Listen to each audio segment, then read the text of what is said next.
जय श्री राम आप सभी को। देवशयनी एकादशी की आप सभी को हार्दिक शुभकामनाएं। आज मैं आप सभी के समक्ष गीता का सार इस अध्याय के श्लोक नंबर 30 से श्लोक वाचन स्टार्ट करूंगी। पिछली बार हमने श्लोक वाचन की सीरीज में मतलब कुछ आत्मा के बारे में, आत्मा किस प्रकार से अपना रूप व्यक्त करती है, किस तरीके से उसका क्या स्वरूप है, ये सब पढ़ा था। अब आगे हम उससे आगे चर्चा करेंगे। देहि नित्यं वध्योऽयं देहे सर्वस्य भारत तस्मात् सर्वाणि भूतानि न त्वं शोचयितुमर्हसि। हे भरतवंशी, शरीर में रहने वाले का कभी वध नहीं किया जा सकता, अतः तुम्हें किसी भी जीव के लिए शोक करने की आवश्यकता नहीं है। स्वधर्मपि चावेक्ष्य न विकम्पितुमर्हसि धर्म्याद् युद्धाच्छेयो अन्य क्षत्रियस्य न विद्यते। क्षत्रिय होने के नाते अपने विशिष्ट धर्म का विचार करते हुए तुम्हें जानना चाहिए कि धर्म के लिए युद्ध करने से बढ़कर तुम्हारे लिए अन्य कोई कार्य नहीं है, अतः तुम्हें संकोच करने की कोई आवश्यकता नहीं है।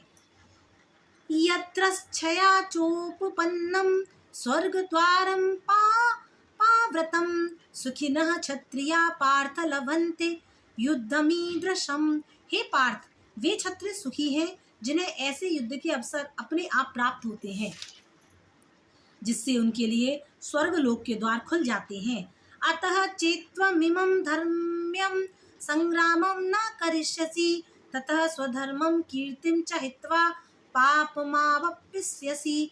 किंतु यदि तुम युद्ध करने के स्वधर्म को संपन्न नहीं करते हो तो तुम्हें निश्चित रूप से अपने कर्तव्य की उपेक्षा करने का पाप लगेगा और तुम योद्धा के रूप में भी अपना यश खो दोगे। अकीर्ति चापि भूतानि कथयिष्यन्ति ते अव्ययां संभावितस्य च कीर्तिर्मरणादतिरिच्यते। लोग सदैव तुम्हारे अपयश का वर्णन करेंगे और सम्मानित व्यक्ति के लिए अपयश तो मृत्यु से भी बढ़कर है।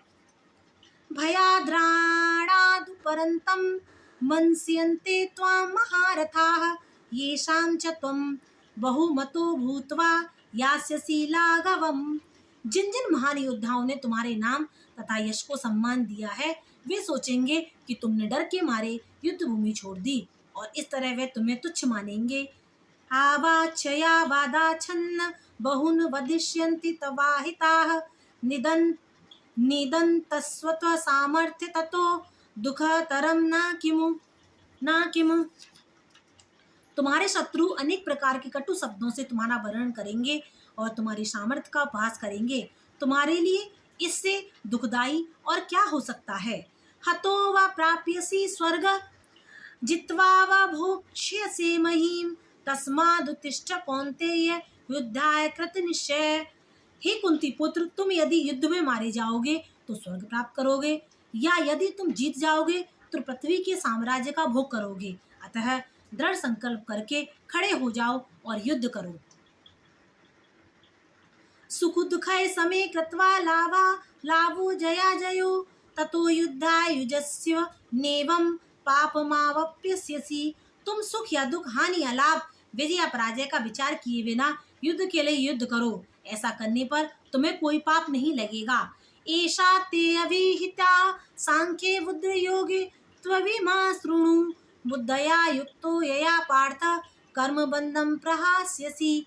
यहाँ मैंने वैश्लेषिक अध्ययन द्वारा इस ज्ञान का वर्णन किया है। अब निष्काम भाव से कर्म करना बता रहा हूँ, उसे सुनो। हे प्रथापुत्र, तुम यदि ऐसे ज्ञान से कर्म करोगे तो तुम कर्मों के बंधन से अपने को मुक्त कर सकते हो। नेहा विक्रमानाशोऽस्ति प्रत्यवायो न विद्यते स्वल्पमप्ययस्य धर्मस्य त्रायते महतो भयात्। इस प्रयास में ना तो हानि होती है ना ही हास, अपितु इस पथ पर की गई कोई अल्प प्रगति भी महान भय से रक्षा कर सकती है। जय श्री राम दोस्तों, मैंने श्लोक वाचन की सीरीज में गीता के सार इस अध्याय के 40वें श्लोक तक श्लोकों का वाचन कर दिया है। आप भी इन सब श्लोकों का मनन करें और आनंद लें। जय श्री राम।